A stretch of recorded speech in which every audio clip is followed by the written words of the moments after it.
Construction on Ethiopia's multi-billion-dollar Grand Renaissance Dam is continuing aggressively, but remains a bone of contention between Ethiopia and Egypt.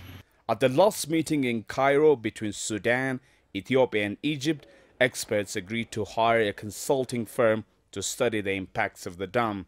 Egypt says the study will be concluded in days, but Ethiopia says it is still underway and the results won't be binding.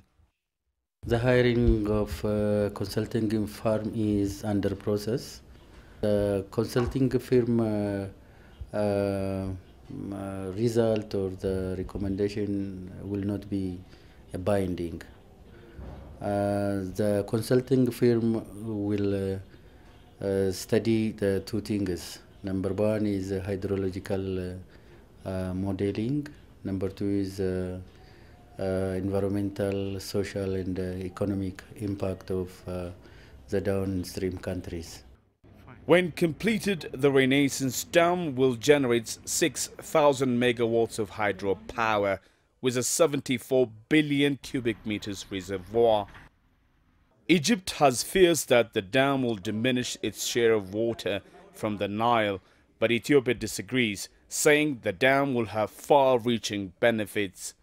When we look at the current power sector development commitments in the Eastern Africa region or even the whole continent, which is the data declared by the African Development Bank and African Energy Commission, PIDA, which is Program for Infrastructure Development for Africa, of all the programs in the continent, Grand Renaissance Dam is the first ranked and is also recognized in this infrastructure development program.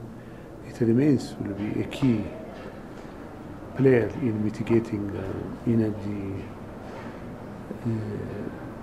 deficit critical problem of the continent. There are reports that Cairo wants the construction of the dam halted.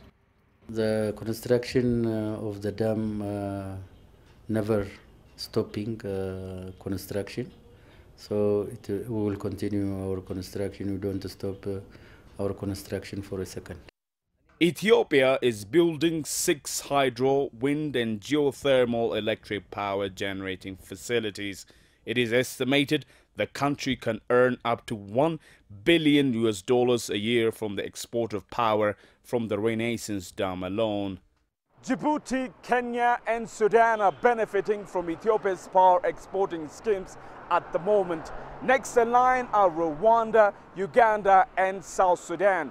Ethiopia wants to even reach South Africa and some nations in Northern Africa via the Eastern Africa power grid. It's a confidence generated by the Grand Renaissance Dam project, and Addis is ready to defend it at all costs. Girum, Chala, CCTV, Addis Ababa, Ethiopia.